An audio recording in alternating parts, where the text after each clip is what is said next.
Good morning. It's the top of the hour. I'm Steve Johnson, and here's a look at the latest from the Dove newsroom. About 20 homes in eastern Oregon have been evacuated, and officials on Sunday told residents in nearby small town of Meacham to be ready to leave in case of a wildfire. Also, the CDC has issued a new advisory that says pregnant women shouldn't travel to the so-called Zika transmission area in Florida, and pregnant women who live there should take steps to prevent mosquito bites and spreading of sexual disease of the virus because of that.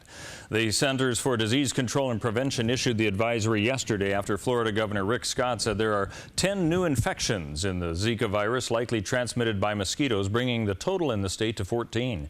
New cases are clustered in the same square-mile neighborhood of Miami-Dade County that was identified last week. Well, more outbreaks of the Zika virus continue to be reported, of course, in Florida and California, and world-class athletes refusing to go to Rio de Janeiro to compete in the Olympics has also occurred because of the Zika concerns. Now, Oregon Senator Ron Wyden in Medford met with local Jackson County health officials about what is needed on the local level to inform the public about the rise of Zika and what they can do. Senator Wyden explains how it's getting on people's radar rather quickly.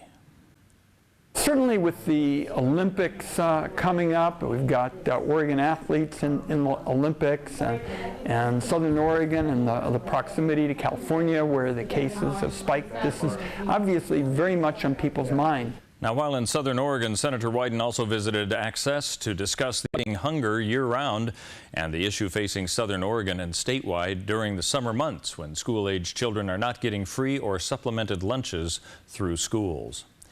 Prather, California and Fresno County under extreme heat, and it's become a normal yearly occurrence just above the San Joaquin Valley. Now several rural homes have been destroyed and hundreds of homes are being evacuated in the latest California wildfire season. And firefighting efforts, very hot and dangerous, both from the conditions of the fire and from just the sheer heat affecting the over 500 responders involving in the scene and their health and well-being. The fire has nearly tripled in size over the weekend. Prather located above Fresno and Clovis on Area 168. At a time when lower Americans and middle-class Americans are struggling to make ends meet, candidate Hillary Clinton outlining her campaign strategy on the trail to increase taxes. She's also made it quite clear that she intends to raise taxes on business and a payroll hike on the American people to pay for what her campaign calls economic stimulus projects. We'll have more on that, of course, as the campaign continues. Let's take a look now at the weather scene for our area and for Northern California and Wairika. Sunny skies for the rest of this week, possibly some clouds coming in on Saturday, but before then a high of 92 today, up to 98 on Thursday, and then 90 on Saturday. As we head into the Klamath Basin, 83 today, temperatures on the rise to 91 on Thursday, dipping way back into the 80s for Friday and Saturday. As we move along the Oregon coastal area, a slight chance of rain today, a high of 69 today and tomorrow, 66 for Thursday, Friday, and Saturday.